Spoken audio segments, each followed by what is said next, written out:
The entire body of any animal or plant is made up of a number of cells. Now the question is, what is the cell?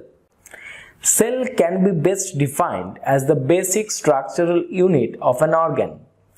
The organisms made up of a single cell are called unicellular. As an example, amobia and paramecium. A single celled organism performs all the necessary functions that multicellular organisms perform. Organisms made up of more than one cell are called multicellular organism. The parts of cells are as following, like membrane, cytoplasm and nucleus. The cytoplasm and nucleus are enclosed within the cell membrane, also called the plasma membrane. The membrane separates cells from one another and also the cell from the surrounding medium.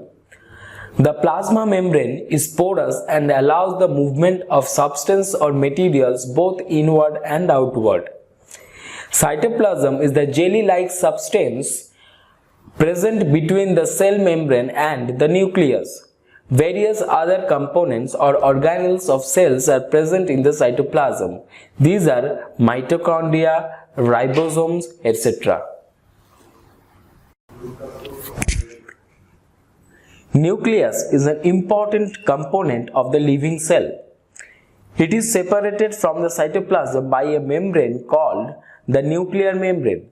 This membrane is also porous and allows the movement of materials between the cytoplasm and the inside of nucleus.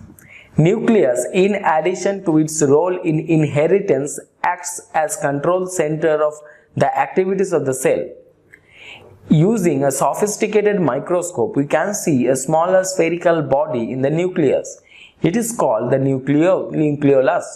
In addition, nucleus contains thread-like structures called chromosomes. These carry genes and help in inheritance or transfer of characters from the parents to the offspring.